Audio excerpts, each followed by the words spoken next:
ਧੰਨ ਧੰਨ ਸਤਿਗੁਰੂ ਗੁਰੂ ਅਮਰਦਾਸ ਸਾਹਿਬ ਜੀ ਮਹਾਰਾਜ 122 ਅੰਗ ਤੇ 23ਵਾਂ ਸ਼ਬਦ ਬਖਸ਼ਿਸ਼ ਕਰ ਰਹੇ ਨੇ। ਮਾਝ ਮਹੱਲਾ ਤੀਜਾ। ਮਾਝ ਰਾਗ ਦੇ ਵਿੱਚ ਤੀਸਰੇ ਪਾਤਸ਼ਾਹ ਗੁਰੂ ਅਮਰਦਾਸ ਸਾਹਿਬ ਜੀ ਮਹਾਰਾਜ ਕਿਰਪਾ ਕਰ ਰਹੇ ਹਨ। ਤੇਰੇ ਭਗਤ ਸੋਹੈ ਸਾਚੈ ਦਰਬਾਰੇ, ਗੁਰ ਕੈ ਸ਼ਬਦ ਨਾਮ ਸਵਾਰੇ।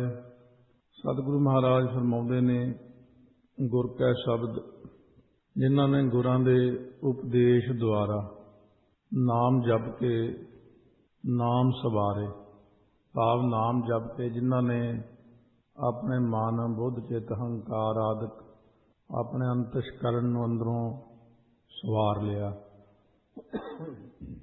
ਮਹਾਰਾਜ ਜੀ ਫਰਮਾਉਂਦੇ ਨੇ, ਉਹ ਜਿਹੜੇ ਸੋਭਨੀਕ ਗੁਰਮੁਖ ਨੇ, ਇਹ ਸੱਚੇ ਅਕਾਲ ਪੁਰਖ ਵਾਹਿਗੁਰੂ ਤੇਰੇ ਸੱਚੇ ਦਰਬਾਰ ਦੇ ਵਿੱਚ ਉਹ ਸੱਚ ਨਾਮ ਜੋੜਨ ਵਾਲੇ, ਸੱਚੇ ਨਾਮ ਦੇ ਵਿੱਚ ਲੱਗ ਕੇ ਜੋ ਸੰਵਰ ਗਏ ਨੇ ਔਰ ਜਿਨ੍ਹਾਂ ਨੂੰ ਤੁਸੀਂ ਖਜ਼ਾਨੇ ਵਿੱਚ ਪਾ ਲਿਆ ਹੈ, ਉਹ ਤੁਹਾਡੇ ਅੰਦਰ ਲੀਨ ਹੋ ਕੇ ਉੱਜਲ ਮੁਖ ਵਾਲੇ ਬਣ ਕੇ ਸੋਭਾ ਪਾ ਰਹੇ ਤੁਹਾਡੇ ਦਰਬਾਰ ਦੇ ਵਿੱਚ।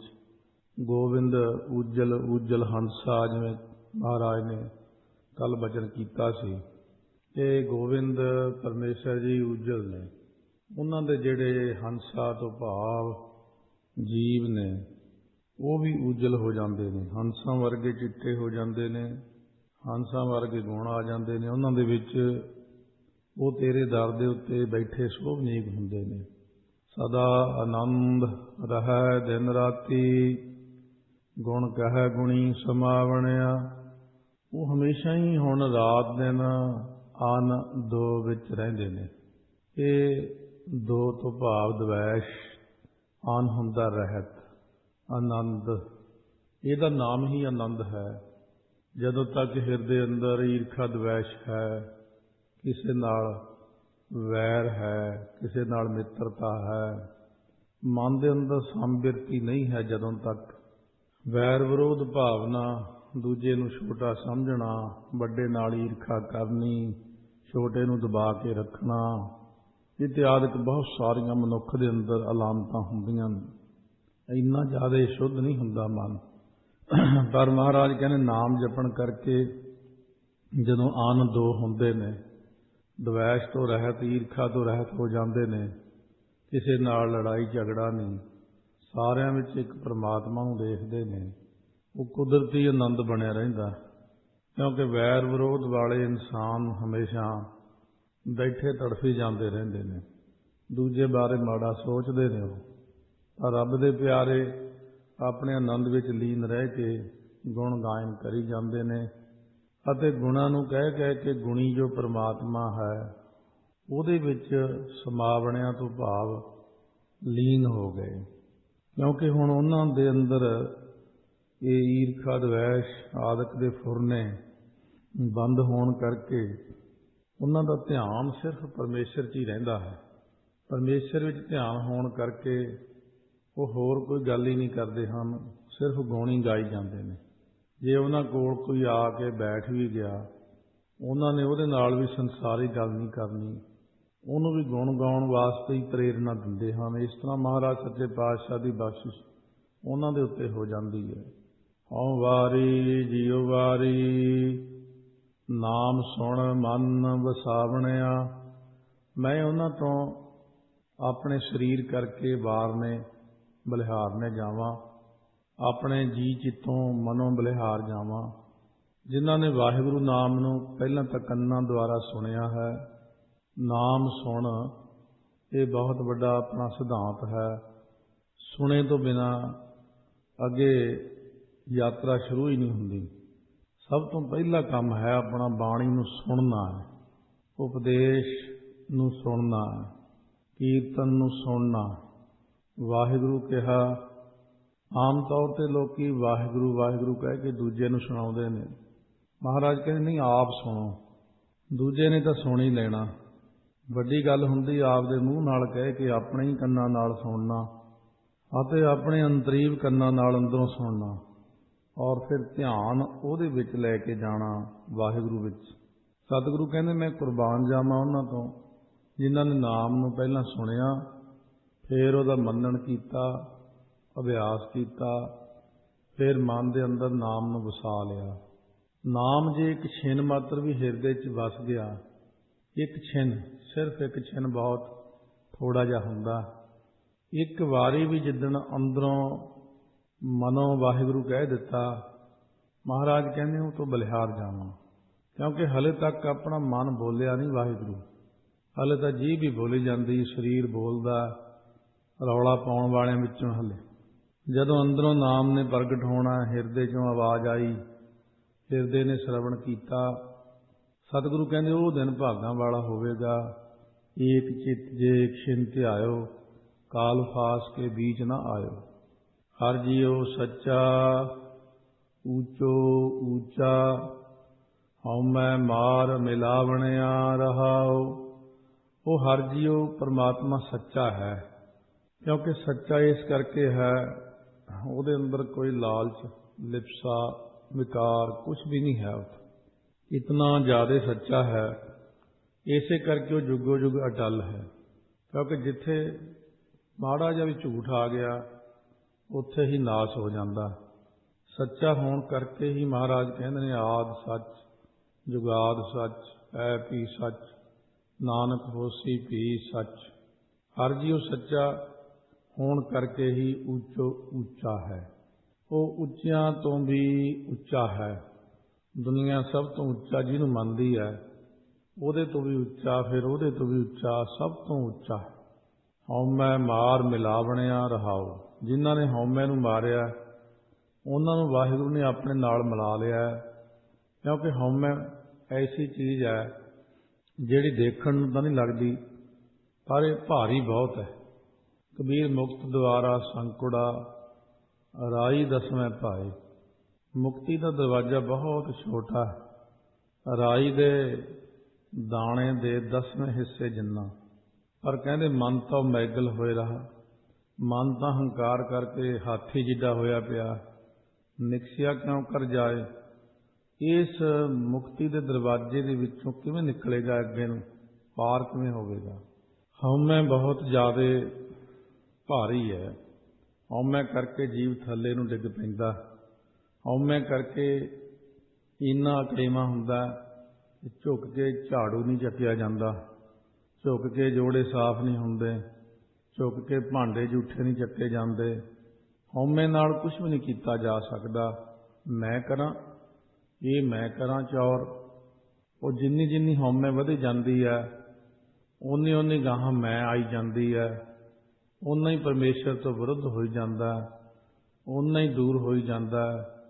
ਪਰਮੇਸ਼ਰ ਦੇ ਸੁਭਾਵ ਨੂੰ ਨਹੀਂ ਸਮਝਦਾ, ਗੁਰੂ ਨਾਨਕ ਸਾਹਿਬ ਦੇ ਸੁਭਾਵ ਨੂੰ ਨਹੀਂ ਸਮਝਦਾ ਕਿ ਦਸਾਂ ਗੁਰਾਂ ਦਾ ਸਿਧਾਂਤ ਕੀ ਹੈ, ਸਿੱਖੀ ਦਾ ਨਾਮ ਕੀ, ਸਿੱਖ ਹੈ ਕੀ। ਜਾਓ ਤੋ ਪ੍ਰੇਮ ਖੇਲਣ ਕਾ ਚਾਓ, ਸਿਰ ਧਰ ਤਲੀ ਗਲੀ ਮੁਰੀ ਆਓ। ਇਤ ਮਾਰਗ ਪੈਰ ਧਰੀਜੈ, ਸਿਰ ਦੀਜੈ ਕਾਣ ਨਾ ਕੀਜੈ। ਸੋ ਇਸ ਤਰ੍ਹਾਂ ਮਹਾਰਾਜ ਕਹਿੰਦੇ ਨੇ ਹਉਮੈ ਨੂੰ ਪਹਿਲਾਂ ਮਾਰਨਾ। ਸਿੱਖ ਬਣਨਾ ਤਾਂ ਹਉਮੈ ਨੂੰ ਛੱਡ ਕੇ ਫੇਰ ਆਉਣਾ ਮੇਰੇ ਰਸਤੇ ਤੇ ਸਿੱਖ ਹਉਮੈ ਸਮੇਤ ਹੀ ਆ ਗਿਆ। ਮਹਾਰਾਜ ਕਹਿੰਦੇ ਇਹ ਨਾਲ ਕਿਉਂ ਲਿਆਂਦੀ ਹੈ। ਖੂਹ ਦੇ ਅੰਦਰ ਮਰੀ ਹੋਈ ਬਿੱਲੀ ਡਿੱਗ ਕੇ ਮਰ ਗਈ, ਵਿੱਚ ਮੁਸ਼ਕ ਪੈਦਾ ਹੋ ਗਿਆ ਪਾਣੀ ਚੋਂ। ਸਿਆਣੇ ਨੂੰ ਪੁੱਛਿਆ ਕੀ ਕਰੀਏ, ਕਹਿੰਦੇ 500 ਡੋਲ ਕੱਢ ਦਿਓ ਖੂਹ ਚੋਂ ਪਾਣੀ ਦਾ, ਸਾਫ਼ ਹੋ ਜਾਏਗਾ। ਨਹੀਂ ਹੋਇਆ। ਦੁਬਾਰਾ ਗਏ, ਕਹਿੰਦੇ 1000 ਡੋਲ ਕੱਢ ਦਿਓ, ਨਹੀਂ ਹੋਇਆ। ਕਹਿੰਦੇ 2000 ਡੋਲ ਪਾਣੀ ਦਾ ਵਿੱਚੋਂ ਕੱਢ ਦਿਓ, ਖੂਹ ਸਾਫ਼ ਹੋ ਜਾਏਗਾ, ਮੁਸ਼ਕ ਤੋਂ ਰਹਿਤ ਹੋ ਜਾਏਗਾ। ਨਹੀਂ ਹੋਇਆ ਜੀ। ਕਹਿੰਦੇ ਮੈਂ ਚੱਲ ਕੇ ਦੇਖਦਾ। ਜਦੋਂ ਜਾ ਕੇ ਦੇਖਿਆ, ਖੂਹ ਦੇ ਵਿੱਚ ਉਹ ਬਿੱਲੀ ਉਸੇ ਤਰ੍ਹਾਂ ਹੀ ਮਰੀ ਵਿੱਚ ਪਈ ਹੈ। ਕਹਿੰਦੇ ਬਈ ਬਿੱਲੀ ਤਾਂ ਤੁਸੀਂ ਕੱਢੀ ਹੋਈ ਨਹੀਂ। ਕਹਿੰਦੇ ਜੀ ਤੁਸੀਂ ਤਾਂ ਕਿਹਾ ਸੀ ਪਾਣੀ ਕੱਢ ਦਿਓ। ਕਹਿੰਦੇ ਜਿਹੜਾ ਮੂਲ ਕਾਰਨ ਸੀ ਮੁਸ਼ਕ ਦਾ, ਉਹ ਤਾਂ ਕੱਢਣਾ ਸੀ ਵਿੱਚੋਂ।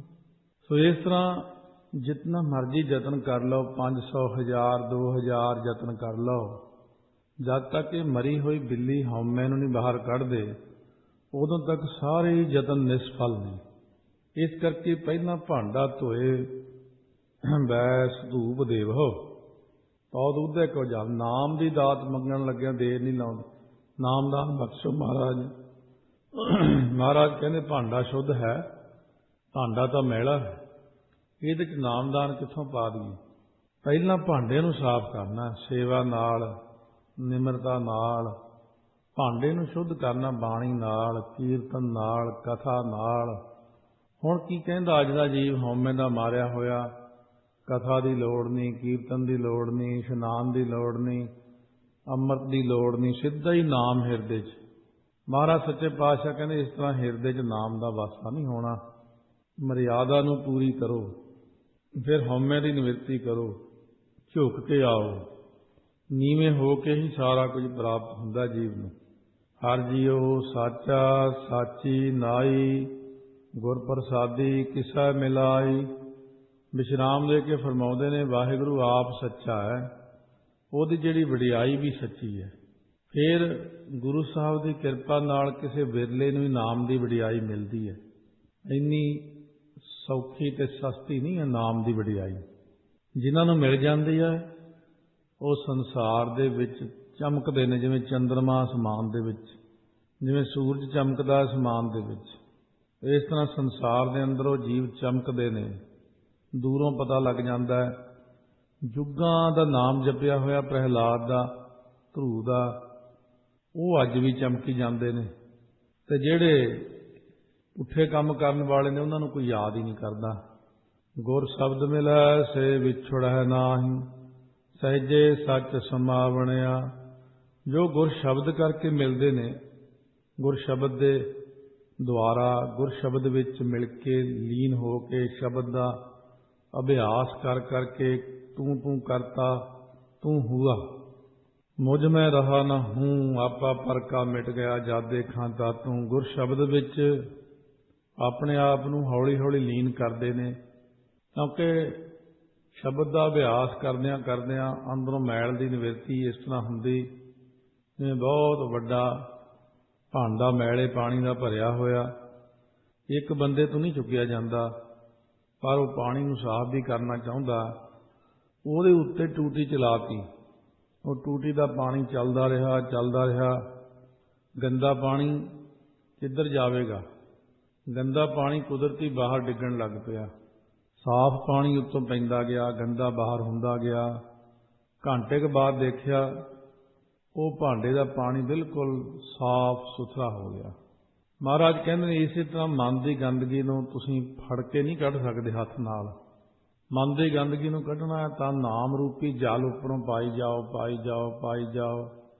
ਮਹਾਰਾਜ ਕਹਿੰਦੇ ਸਿਮਰੀ ਜਾਓ ਸਵਾਸ ਸਵਾਸ ਸਵਾਸ ਸਵਾਸ, ਔਰ ਕੋਸ਼ਿਸ਼ ਕਰੋ ਕਿ ਟੂਟੀ ਦਾ ਪਾਣੀ ਅੰਦਰ ਹੀ ਜਾਵੇ। ਇਹ ਨਾ ਹੋਵੇ ਕਿ ਪਾਣੀ ਕਿਤੇ ਹੋਰ ਜਾ ਰਿਹਾ ਹੈ। ਮਨ ਦੇ ਅੰਦਰ ਨੂੰ ਸਿਮਰਨ ਜਾਵੇ ਤਾਂ ਅੰਦਰ ਨੂੰ ਮਨ ਸ਼ੁੱਧ ਹੋਣਾ ਸ਼ੁਰੂ ਹੋ ਜਾਂਦਾ। ਆਪਣੇ ਆਪ ਹੀ ਸਭ ਕੁਝ। ਸਾਡਾ ਕੰਮ ਸਿਰਫ ਵਾਹਿਗੁਰੂ ਕਹਿਣਾ, ਬਾਕੀ ਦਾ ਕੰਮ ਵਾਹਿਗੁਰੂ ਨੇ ਆਪ ਹੀ ਕਰ ਲੈਣਾ। ਪਵਿੱਤਰਤਾ ਉਹਨੇ ਆਪੇ ਹੀ ਕਰ ਦੇਣੀ ਅੰਦਰ। ਮਹਾਰਾਜ ਸੱਚੇ ਪਾਤਸ਼ਾਹ ਫਰਮਾਉਂਦੇ, ਤੀਜੇ ਪਾਤਸ਼ਾਹੀ ਹਰ ਰੋਜ਼ ਪੜ੍ਹਦੇ ਆਪਾਂ ਕਿ ਆਪਣੀ ਲਿਵਾਪੇ ਲਾਏ ਗੁਰਮੁਖ ਸਦਾ ਸੰਭਾਲੀਏ। ਗੁਰਮੁਖ ਦਾ ਕੰਮ ਹੈ ਹਮੇਸ਼ਾ ਸੰਭਾਲਣਾ, ਯਾਦ ਕਰਨਾ, ਸਿਮਰਨ ਕਰਨਾ। ਵਾਹਿਗੁਰੂ ਆਪਣੀ ਦੇਵ ਆਪ ਹੀ ਲਾ ਦਿੰਦੇ ਨੇ ਜੀਵ ਦੀ, ਉਹਨਾਂ ਦੀ ਕਿਰਪਾ ਹੋ ਜਾਂਦੀ ਹੈ। ਸਿਰਫ ਸਿਮਰਨ ਕਰਨਾ ਸਾਡਾ ਕੰਮ ਹੈ। ਸਤਿਗੁਰੂ ਕਹਿੰਦੇ ਨੇ ਜੋ ਫਿਰ ਗੁਰ ਸ਼ਬਦ ਕਰਕੇ ਮਿਲਦੇ ਨੇ ਵਿਛੜਦੇ ਨਹੀਂ ਹਨ। ਉਹ ਸਹਿਜੇ ਹੀ ਗਿਆਨ ਦੁਆਰਾ, ਕੀ ਕਹਿੰਦੇ, ਸਹਿਜੇ ਸੱਚ ਸਮਾਵਣਿਆ। ਸਹਿਜ ਸੁਤੇ ਸਿੱਧੀ ਗਿਆਨ ਦੁਆਰਾ ਉਹ ਸੱਚ ਸਰੂਪ ਦੇ ਵਿੱਚ ਅਭੇਦ ਹੋ ਜਾਂਦੇ ਨੇ। ਉਹਨਾਂ ਮਿਹਨਤ ਕੀਤੀ ਅਭੇਦ ਹੋਣ ਲਈ। ਆਪਾਂ ਨੇ ਮਿਹਨਤ ਨਹੀਂ ਕੀਤੀ, ਬਿਨਾਂ ਮਿਹਨਤ ਤੋਂ ਹੀ ਮਨ ਦੀ ਇਕਾਗਰਤਾ ਚਾਹੁੰਦੇ ਹਾਂ।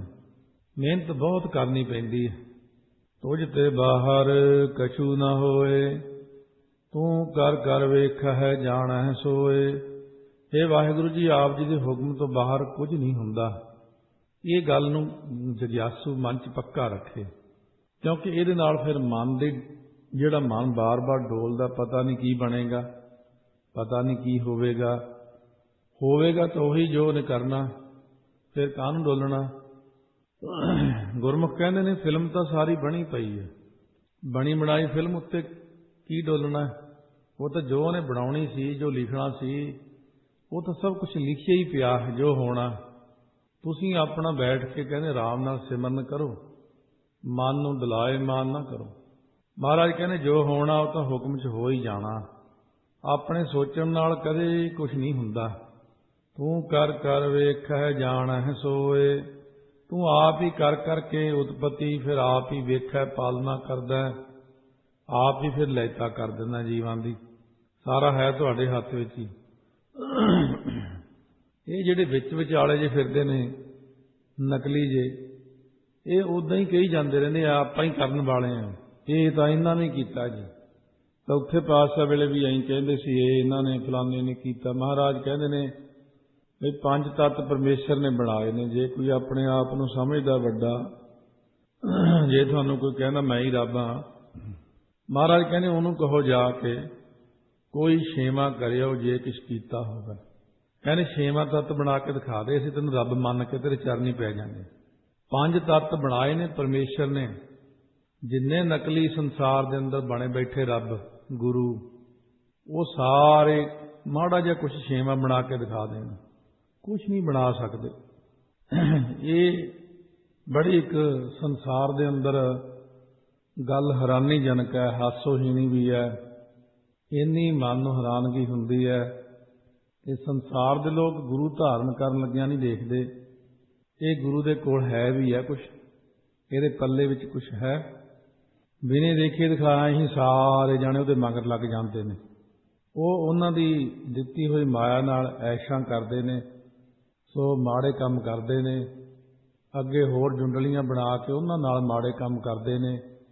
ਪਰ ਸੰਸਾਰ ਦੇ ਜੀਵਾਂ ਤੋਂ ਉਹ ਪਰਦਾ ਰੱਖ ਕੇ ਉਹਨਾਂ ਸਾਹਮਣੇ ਆਪਣੇ ਆਪ ਨੂੰ ਕਹਿੰਦੇ ਨੇ ਕਿ ਆਪਣੀ ਤਾਂ ਸਿੱਧੀ ਗੱਲ ਹੈ ਉੱਪਰ ਪਰਮਾਤਮਾ ਨਾਲ, ਜੋ ਮਰਜ਼ੀ ਕਰੀ ਜਾਓ, ਅਸੀਂ ਤਾਂ ਤੁਹਾਨੂੰ ਤਾਰ ਹੀ ਲੈਣਾ।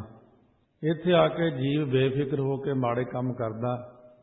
ਜਦੋਂ ਲੇਖਾ ਦੇਣਾ ਪਿਆ, ਫਿਰ ਮਹਾਰਾਜ ਕਹਿੰਦੇ ਤੈਨੂੰ ਹੀ ਦੇਣਾ ਪੈਣਾ ਲੇਖਾ।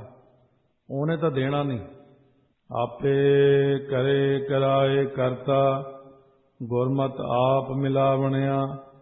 हे ਕਰਤਾ ਪੁਰਖ ਵਾਹਿਗੁਰੂ, ਤੁਸੀਂ ਆਪ ਹੀ ਸਭ ਕੁਝ ਕਰਦੇ ਹੋ, ਕਰਾਉਂਦੇ ਹੋ। ਤੂੰ ਆਪ ਹੀ ਉਤਪਤੀ ਕਰਦਾ ਹੈ, ਜੀਵਾਂ ਤੋਂ ਕਰਮ ਕਰਾਉਂਦਾ ਅਤੇ ਗੁਰਮਤੀਆਂ ਨੂੰ ਆਪਣੇ ਨਾਲ ਮਿਲਾ ਲੈਂਦਾ। ਗੁਰਮਤਿ ਨੂੰ ਜੇ ਲੈ ਕੇ ਤੁਰਦੇ ਨੇ, ਆਵਾਜ਼ਾਂ ਦਿੰਦੇ ਆ ਜਾਓ ਬਈ ਗੁਰਮਤਿ ਅਨੁਸਾਰ ਚੱਲੀਏ। ਚਲੋ ਜਿਹੜੇ ਨਕਲੀ ਗੁਰੂਆਂ ਕੋਲ ਗਏ ਉਹਨਾਂ ਦੀ ਬੁੱਧੀ ਤਾਂ ਪੁੱਠੀ ਹੈ। ਇਹ ਅਸਲੀ ਗੁਰੂ ਕੋਲ ਆਉਂਦੇ ਆ, ਉਹ ਵੀ ਕਿਹੜਾ ਸਿੱਧੇ ਆ, ਉਹ ਵੀ ਵਿੱਚੋਂ ਬਹੁਤ ਪੁੱਠੇ ਆ। ਉਹਨਾਂ ਨੂੰ ਹਲੇ ਵੀ ਸ਼ੰਕਾ ਹੈ ਮਹਾਰਾਜ ਤੇ, ਹਲੇ ਵੀ ਬਹੁਤ ਸਾਰੀਆਂ ਐਸੀਆਂ ਗੱਲਾਂ ਕਰਨਗੇ ਜਿਹੜੀਆਂ ਉਹਨਾਂ ਨੂੰ ਸਮਝ ਹੀ ਨਹੀਂ ਲੱਗਦੀਆਂ ਹੈ। ਜੇ ਸਮਝਾਉਣ ਵਾਲਾ ਕੋਈ ਗੁਰਮਤੀ ਆ, ਗੁਰਮੁਖ ਕੋਈ ਪੂਰਨ ਪੁਰਖ ਸਮਝਾ ਦਿੰਦਾ, ਨਾਮ ਰਸੀਆ, ਉਹਦੇ ਉੱਤੇ ਵੀ ਉਹਨਾਂ ਨੂੰ ਯਕੀਨ ਨਹੀਂ ਹੈ। ਉਹਨਾਂ ਨੂੰ ਆਪਣੀ ਬੁੱਧੀ ਉੱਤੇ ਮਾਣ ਹੈ ਕਿ ਅਸੀਂ ਠੀਕ ਕਹਿ ਰਹੇ ਹਾਂ। ਇਸ ਤਰ੍ਹਾਂ ਉਹ ਸੰਸਾਰ ਦੇ ਜੀਵ ਬੇਵਿਸ਼ਵਾਸੀਏ ਜਿਹੇ ਹੋ ਕੇ ਜਿਉਂਦੇ ਰਹਿੰਦੇ ਨੇ, ਪਰ ਗੁਰਮਤੀਆਂ ਨੂੰ ਆਪਣੇ ਨਾਲ ਪਰਮਾਤਮਾ ਮਿਲਾ ਲੈਂਦੇ ਨੇ। ਕਾਮਣ ਗੁਣਵੰਤੀ ਹਰ ਪਾਏ, ਭੈ ਭਾਏ ਸੀਗਾਰ ਬਣਾਏ। ਉਹ ਜੀਵ ਰੂਪ ਇਸਤਰੀ ਸ਼ੁਭ ਗੁਣਾਂ ਵਾਲੀ ਹੈ। ਕਾਮਣ ਗੁਣਵੰਤੀ, ਉਹ ਬਹੁਤ ਹੀ ਗੁਣਾਂ ਵਾਲੀ ਹੈ। ਜਿਹਨੇ ਭੈ ਭਾਏ, ਪਹਿਲਾਂ ਤਾਂ ਉਹਨੇ ਭੈ ਡਰ ਧਾਰਿਆ, ਫਿਰ ਡਰ ਨਾਲ ਹੀ ਪ੍ਰੇਮ ਪੈਦਾ ਹੁੰਦਾ। ਭੈ ਸੰਯੁਕਤ ਹੋ ਕੇ ਡਰ ਸਹਿਤ ਹੋ ਕੇ ਫਿਰ ਪ੍ਰੇਮ ਪੈਦਾ ਹੋਣਾ, ਵੱਡਾ ਸਮਝ ਕੇ ਸਤਿਕਾਰ ਆਦਬ ਕਰਨਾ, ਫਿਰ ਡਰ ਅਤੇ ਪ੍ਰੇਮ ਰੂਪ ਸ਼ਿੰਗਾਰ ਬਣਾ ਕੇ ਪਤੀ ਪਰਮਾਤਮਾ ਦੀ ਪ੍ਰਾਪਤੀ ਉਹਨਾਂ ਨੇ ਕੀਤੀ, ਪਾ ਲਿਆ ਵਾਹਿਗੁਰੂ ਨੂੰ। ਉਹ ਕਿਸ ਤਰ੍ਹਾਂ ਹੋਇਆ ਸਾਰਾ ਕੁਝ? ਕਹਿੰਦੇ ਉਹ ਸਤਿਗੁਰੂ ਦੀ ਸੇਵਾ ਨਾਲ ਹੋਇਆ। ਸਤਿਗੁਰ ਸੇਵ ਸਦਾ ਸੁਹਾਗਣ, ਸੱਚ ਉਪਦੇਸ਼ ਸਮਾਵਣਿਆ। ਜੋ ਸਤਿਗੁਰਾਂ ਦੀ ਸੇਵਾ ਕਰਦੀ ਹੈ, ਮਹਾਰਾਜ ਦੀ ਸੇਵਾ ਹਰ ਵਕਤ ਤਤਪਰ ਹੋ ਕੇ ਕਰਨੀ ਅਤੇ ਗੁਰੂ ਸਾਹਿਬ ਦੇ ਸੱਚੇ ਉਪਦੇਸ਼ ਦੇ ਵਿੱਚ ਸਮਾ ਕੇ ਰਹਿੰਦੀ ਹੈ, ਉਹ ਜੀਵ ਰੂਪ ਇਸਤਰੀ ਸਦਾ ਹੀ ਸੁਹਾਗਵੰਤੀ ਹੈ। ਸੁਹਾਗ ਨਾਮ ਆਨੰਦ ਦਾ ਹੈ, ਆਨੰਦ ਵਾਲੀ ਹੈ ਉਹ। ਸ਼ਬਦ ਵਿਸਾਰਨ ਤਿੰਨਾ ਠੌਰ ਨਾ ਠਾਹੋ, ਭ੍ਰਮ ਭੂਲੇ ਜਿਉ ਸੁਣੈ ਕਰ ਕਾਹੋ। ਜਿਹੜੇ ਨੂੰ ਗੁਰੂ ਸਾਹਿਬ ਦੇ ਉਪਦੇਸ਼ ਨੂੰ ਭੁਲਾਉਂਦੇ ਨੇ, ਸ਼ਬਦ ਨੂੰ ਭੁਲਾ ਦਿੰਦੇ ਨੇ, ਸ਼ਬਦ ਤੋਂ ਭਾਵ ਸ਼ੁਰੂ ਤੋਂ ਲੈ ਕੇ ਅਖੀਰ ਤੱਕ ਸਾਰੀ ਗੁਰਮਤਿ ਦਾ ਤਿਆਗ ਹੀ ਕੀਤੀ ਬੈਠੇ ਆ ਜਿਹੜੇ। ਨਾ ਅੰਮ੍ਰਿਤ, ਨਾ ਨਾਮ, ਨਾ ਸੇਵਾ। ਮਹਾਰਾਜ ਕਹਿੰਦੇ ਜਿਹੜਾ ਸਾਰਾ ਉੱਪਰ ਹੀ ਭੁੱਲਿਓ ਬੈਠੇ, ਉਹਨਾਂ ਨੂੰ ਠਹਿਰਨ ਵਾਸਤੇ ਕਿਧਰੇ ਵੀ ਥਾਂ ਨਹੀਂ ਮਿਲਦੀ, ਭਟਕਦੇ ਫਿਰਦੇ ਨੇ, ਟਿਕਾਣਾ ਨਹੀਂ ਮਿਲਦਾ, ਕਿਉਂਕਿ ਉਹ ਭਰਮ ਦੇ ਵਿੱਚ ਪੈ ਕੇ ਭੁੱਲੇ ਹੋਏ ਬਾਰ-ਬਾਰ ਕੁਰਲਾਉਂਦੇ ਫਿਰਦੇ ਨੇ, ਰੌਲਾ ਪਾਉਂਦੇ ਫਿਰਦੇ ਨੇ। ਇਸ ਤਰ੍ਹਾਂ ਰੌਲਾ ਪਾਉਂਦੇ ਕਹਿੰਦੇ ਜਿਉਂ ਸੁਣਿਆ ਘਰ ਕਾਉ, ਜਿਵੇਂ ਖਾਲੀ ਘਰ ਦੇ ਵਿੱਚ ਕਾਂ ਕਰੀ ਜਾਂਦਾ ਬੈਠਾ, ਕੁਰਲਾਉਂਦਾ ਰਹਿੰਦਾ, ਫਿਰ ਉੱਥੋਂ ਉੱਡ ਜਾਂਦਾ। ਮਹਾਰਾਜ ਕਹਿੰਦੇ ਇਸੇ ਪ੍ਰਕਾਰ ਇਸ ਸ਼ਬਦ ਨੂੰ ਵਿਸਾਰ ਕੇ ਉਹ ਪਹਿਲਾਂ ਇੱਕ ਟਿਕਾਣੇ ਜਾਂਦੇ ਨੇ, ਉੱਥੇ ਕੁਛ ਨਹੀਂ ਬਣਿਆ, ਫਿਰ ਦੂਜੇ ਟਿਕਾਣੇ ਜਾਂਦੇ ਨੇ, ਉੱਥੇ ਕੁਛ ਨਹੀਂ ਬਣਿਆ, ਫਿਰ ਤੀਜੇ ਟਿਕਾਣੇ ਕਾਂ ਕਰਦੇ ਨੇ, ਉੱਥੇ ਕੁਛ ਨਹੀਂ ਬਣਿਆ, ਜਦੋਂ ਤੱਕ ਮੁੜ ਕੇ ਵਾਪਸ ਨਹੀਂ ਆਉਂਦੇ। ਜੇ ਕੋ ਗੁਰ ਤੇ ਬੇਮੁਖ ਹੋਵੇ, ਬਿਨ ਸਤਿਗੁਰ ਮੁਕਤ ਨਾ ਪਾਵੇ। ਪਾਵੈ ਮੁਕਤ ਨਾ ਹੋਰ ਥੈ ਕੋਈ, ਪੁੱਛੋ ਵਿਵੇਕੀਆਂ ਜਾਏ, ਅਨੇਕ ਜੂਨੀ ਭਰਮ ਆਵੈ। ਬਿਨ ਸਤਿਗੁਰ ਮੁਕਤ ਨਾ ਪਾਏ, ਫਿਰ ਮੁਕਤ ਪਾਏ, ਲਾਗ ਚਰਣੀ ਸਤਿਗੁਰੂ ਸ਼ਬਦ ਸੁਣਾਏ। ਕਹਿ ਨਾਨਕ ਵਿਚਾਰ ਦੇਖੋ, ਬਿਨ ਸਤਿਗੁਰ ਮੁਕਤ ਨਾ ਪਾਏ। ਕੋਈ ਜਿੱਥੇ ਮਰਜ਼ੀ ਦੌੜ ਭੱਜ ਕਰ ਲਵੇ, ਪਰ ਉੱਥੇ ਵਾਪਸ ਹੀ ਆਉਣਾ ਪੈਣਾ, ਫਿਰ ਅਖੀਰ ਉਹਨੂੰ ਗੁਰਾਂ ਦੇ ਚਰਨਾਂ 'ਚ ਹੀ ਆਉਣਾ ਪੈਣਾ। ਇਹਦੇ ਵਿੱਚ ਦੋ ਕਾਰਨ ਹੋ ਗਏ। ਇੱਕ ਤਾਂ ਕਿਸੇ ਨੇ ਸਹੀ ਉਪਦੇਸ਼ ਨਹੀਂ ਸੁਣਾਇਆ ਹੀ ਨਹੀਂ ਹੈ, ਕਈਆਂ ਦਾ ਕਸੂਰ ਵੀ ਨਹੀਂ ਹੈ। ਜਦੋਂ ਉਹਨਾਂ ਨੂੰ ਕਈ ਬੰਦੇ ਐਸੇ ਨਕਲੀ ਗੁਰੂਆਂ ਕੋਲ ਫਸੇ ਹੋਇਆਂ ਨੂੰ ਜਦੋਂ ਕਥਾ ਸੁਣਨ ਕਿਤੇ ਅਚਾਨਕ ਬੈਠ ਗਏ, ਉਹ ਉੱਥੇ ਹੀ ਬਦਲ ਗਏ। ਉਹ ਕਹਿੰਦੇ ਜੋ ਸ਼ਾਂਤੀ ਚਾਹੀਦੀ ਸੀ, ਜੋ ਗਿਆਨ ਚਾਹੀਦਾ ਸੀ, ਉਹ ਸਾਨੂੰ ਹੁਣ ਮਿਲ ਗਿਆ ਗੁਰਬਾਣੀ ਦੀ ਕਥਾ ਵਿੱਚੋਂ। ਜਿਹੜਾ ਇੱਕ ਵਾਰ ਸੱਚੇ ਗੁਰੂ ਦੀ ਸ਼ਰਣੀ ਆ ਕੇ ਗੁਰੂ ਸਾਹਿਬ ਦੇ ਉਪਦੇਸ਼ ਨੂੰ ਸੁਣ ਲੈਂਦਾ ਹੈ, ਉਹ ਫੇਰ ਨਹੀਂ ਡੋਲਦਾ, ਟਿਕਾਓ ਵਿੱਚ ਆ ਜਾਂਦਾ। ਜਿਹੜਾ ਨਕਲੀ ਗੁਰੂ ਕੋਲ ਜਾਂਦਾ, ਥਾਂ ਥਾਂ ਭਟਕਣਾ ਪਈ ਰਹਿੰਦੀ ਆ ਉਹਨੂੰ। ਮਹਾਰਾਜ ਕਹਿੰਦੇ ਕਾਮ ਨੂੰ ਕਾਂ ਕਰਦਾ ਹੀ ਰਹਿੰਦਾ। ਜਿਹੜੇ ਐਸੇ ਲੋਕ ਨੇ ਭਰਮ ਵਿੱਚ ਭੁੱਲੇ ਹੋਏ, ਸ਼ਬਦ ਨੂੰ ਵਿਸਾਰਦੇ ਨੇ, ਹਲਤ ਪਲਤ ਤਿੰਨੀ ਦੋਵੇਂ ਗਵਾਏ, ਦੁੱਖੇ ਦੁੱਖ ਵਿਹਾਵਣਿਆ। ਉਹਨਾਂ ਨੇ ਹਲਤ ਇਹ ਲੋਕ, ਪਲਤ ਪਰਲੋਕ ਦੋਵੇਂ ਗਵਾ ਲਏ। ਦੁੱਖ ਹੀ ਦੁੱਖ ਵਿੱਚ ਉਹਨਾਂ ਦੀ ਸਾਰੀ ਜ਼ਿੰਦਗੀ ਲੰਘ ਜਾਂਦੀ, ਤੜਫਦਿਆਂ ਦੀ। ਲਿਖਦਿਆਂ ਲਿਖਦਿਆਂ ਕਾਗਦ ਵਸ ਖੋਈ, ਦੂਜੈ ਭਾਏ ਸੁਖ ਪਾਏ ਨਾ ਕੋਈ। ਲੇਖੇ ਲਿਖਦਿਆਂ ਲਿਖਦਿਆਂ ਕਾਗਜ਼ ਤੇ ਮਸ ਹੁੰਦੀ ਸ਼ਾਹੀ, ਖੋਈ ਤੋਂ ਭਾਵ ਮੁਕਾ ਹੀ ਦਿੱਤੀ, ਪਰ ਸੁਖ ਪ੍ਰਾਪਤ ਨਾ ਹੋਇਆ। ਕਿਉਂਕਿ ਦਵੈਸ਼ ਭਾਵ ਵਾਲਾ ਕੋਈ ਬੰਦਾ ਵੀ ਸੁਖ ਪ੍ਰਾਪਤ ਨਹੀਂ ਕਰਦਾ। ਜਦੋਂ ਤੱਕ ਮਨ ਦੇ ਅੰਦਰ ਦਵੈਸ਼ ਹੈ, ਈਰਖਾ ਹੈ, ਮਨ ਦੇ ਅੰਦਰ ਏਕਤਾ ਨਹੀਂ ਹੈ, ਜਦੋਂ ਤੱਕ ਮਨ ਦੇ ਅੰਦਰ ਇਹ ਹੈ ਕਿ ਬਾਕੀ ਤਾਂ ਦੁੱਕੀ ਛੱਲੀ ਹੋਈ ਆ, ਅਸੀਂ ਹੀ ਵੱਡੇ ਹਾਂ, ਬਸ ਇਹੀ ਚੀਜ਼ ਨੇ ਸਾਰਿਆਂ ਨੂੰ ਮਾਰਿਆ ਆਪਾਂ ਨੂੰ। ਦੂਜੇ ਨੂੰ ਐਵੇਂ ਛੋਟਾ ਹੀ ਸਮਝੀ ਜਾਣਾ, ਦੂਜਾ ਹੈ ਹੀ ਕੁਛ ਨਹੀਂ। ਉਹ ਜਿਹਨੂੰ ਛੋਟਾ ਸਮਝਦੇ ਸੀ, ਉਹਨੂੰ ਪਰਮਾਤਮਾ ਨੇ ਦਰਸ਼ਨ ਦੇ ਤੇ ਕਿਰਪਾ ਕਰ ਦਿੱਤੀ। ਇਹ ਬਲੀ ਕੰਧਾਰੀ ਵਾਂਗੂ ਟਿੱਲੇ ਹੀ ਚੜਿਆ ਰਿਹਾ। ਆਪਣੇ ਆਪ ਨੂੰ ਜਦੋਂ ਕੋਈ ਬਹੁਤਾ ਸਿਆਣਾ ਸਮਝਦਾ, ਇਸੇ ਕਰਕੇ ਮਹਾਰਾਜ ਕਹਿੰਦਾ ਸਿਆਣਪ ਦੇ ਟਿੱਲੇ ਤੋਂ ਥੱਲੇ ਉਤਰ ਕੇ ਸੰਗਤ 'ਚ ਬਹਿ ਜਾਓ ਆ ਕੇ। ਉਹ ਆਕਾਸ਼ ਨੂੰ ਚੜੇ ਹੋਏ ਨੇ। ਨਹੀਂ ਮਹਾਰਾਜ, ਸਾਨੂੰ ਤਾਂ ਸਾਰਾ ਕੁਝ ਆਉਂਦਾ ਹੈ। ਸਤਿਗੁਰੂ ਸੱਚੇ ਪਾਤਸ਼ਾਹ ਵੀ ਦੇਖਦੇ ਨੇ ਵੀ ਇਹ ਤਾਂ ਥੱਲੇ ਹੀ ਨਹੀਂ ਉਤਰਦੇ, ਸੰਗਤ ਵਿੱਚ ਬਹਿ ਕੇ ਖੁਸ਼ ਨਹੀਂ। ਇਹ ਤਾਂ ਇਹ ਸਮਝਦੇ ਨੇ ਜਿਵੇਂ ਜਿਹੜੀ ਸੰਗਤ ਬੈਠੀ ਇਹਨੂੰ ਕੁਝ ਵੀ ਨਹੀਂ ਆਉਂਦਾ, ਸਾਨੂੰ ਹੀ ਆਉਂਦਾ। ਉਹ ਸਿਆਣਪ 'ਚ ਇੰਨੇ ਜ਼ਿਆਦਾ ਖਚਤ ਹੋ ਜਾਂਦੇ ਨੇ, ਉਹਨਾਂ ਨੂੰ ਪਰਮੇਸ਼ਰ ਵੀ ਤਿਆਗ ਦਿੰਦਾ, ਕਹਿੰਦਾ ਚੰਗਾ ਉੱਥੇ ਹੀ ਬੈਠੇ ਰਹੋ। ਫਿਰ ਜਿਵੇਂ ਰਾਜਾ ਜਨਕ ਦੀ ਸਾਖੀ ਆਈ, ਸਮੁੰਦਰ ਦੇ ਕਿਨਾਰੇ ਜਾਂ ਪਾਣੀ ਦੇ ਵਿੱਚ ਕਿਸੇ ਥਾਂ ਤੇ ਕੋਈ ਅਭਿਆਸੀ, ਪੁਰਾਣੇ ਜਿਹੜੇ ਹੁੰਦੇ ਸੀ ਸਿਰਫ ਪਾਣੀ 'ਚ ਖੜਨ ਵਾਲੇ, ਜਲ ਧਾਰੇ ਕਰਨ ਵਾਲੇ, ਉਹ ਕਿਸੇ ਨਦੀ 'ਚ ਖੜਾ ਹੋਣਾ ਜਾਂ ਸਮੁੰਦਰ 'ਚ, ਕੀ ਪਤਾ ਕਿੱਥੇ ਖੜਾ। 12 ਸਾਲ ਖੜਨਾ ਸੀ ਤੇ 11 ਸਾਲ ਹੋ ਗਏ। ਉਸ ਵਕਤ ਰਾਜਾ ਜਨਕ ਜੀ ਕਹਿਣ ਲੱਗੇ ਬਾਹਰ ਆ ਜਾਓ, ਤਪੱਸਿਆ ਪੂਰੀ ਹੋ ਗਈ ਤੁਹਾਡੀ। ਕਹਿੰਦੇ ਨਹੀਂ ਜੀ 1 ਸਾਲ ਰਹਿੰਦਾ। ਕਹਿਣ ਲੱਗੇ ਨਹੀਂ ਬਾਹਰ ਆ ਜਾਓ, ਅਸੀਂ ਕਹਿ ਰਹੇ ਹਾਂ ਸਾਲ ਦਾ ਫਲ ਅਸੀਂ ਦੇ ਦਿਆਂਗੇ। ਹੋ ਗਿਆ ਬਸ, ਜਿੰਨਾ ਤੈਨੂੰ 12 ਸਾਲਾਂ ਬਾਅਦ ਮਿਲਣਾ ਮੈਂ 11 ਬਾਅਦ ਹੀ ਸਭ ਕੁਝ ਦੇ ਰਿਹਾ ਤੈਨੂੰ ਪਰਮਾਤਮਾ ਤੋਂ ਲੈ ਕੇ। ਕਹਿੰਦੇ ਨਹੀਂ 12 ਬਾਅਦ ਹੀ ਆਉਂ। ਹੁਣ ਇਹ ਜਿਹੜਾ ਬਚਨ ਦੀ ਉਲੰਘਣਾ ਕਰਨੀ ਹੈ, ਇਹ ਸਾਰੇ ਇਹੀ ਕਰਦੇ। ਉਹ ਕਹਿੰਦੇ ਚੰਗਾ ਫਿਰ ਪਾਣੀ ਦੇ ਹੀ ਜਾਨਵਰ ਬਣ ਜਾ, ਹੁਣ ਤੂੰ ਪਾਣੀ 'ਚ ਹੀ ਬੈਠਾ ਰਹਿ। ਉਹ ਮਗਰਮੱਛ ਬਣਿਆ। ਫਿਰ कहना हुण मैं तरूंगा किवें? कहने हुण गुरु नानक साहब कलयुग च आउणगे जदों फेर तारनगे तैनूं। तो इस करके जिहड़े ताहां टिल्ले चढ़े, महाराज कहने इन्ना ताहां कित्थे चढ़े बैठे हो? कल्ली फोकट ज्ञान नूं लैके सियाणप नूं लैके इन्ना ताहां चढ़े हो। इन्ना तां ताहां नूं नहीं जाण नूं कि मैं तां थां नूं जाण नूं किहा सी निमरता वाले पासे नूं। मैं तां किहा सी नीवा हो के जाना, निमरता रखनी है।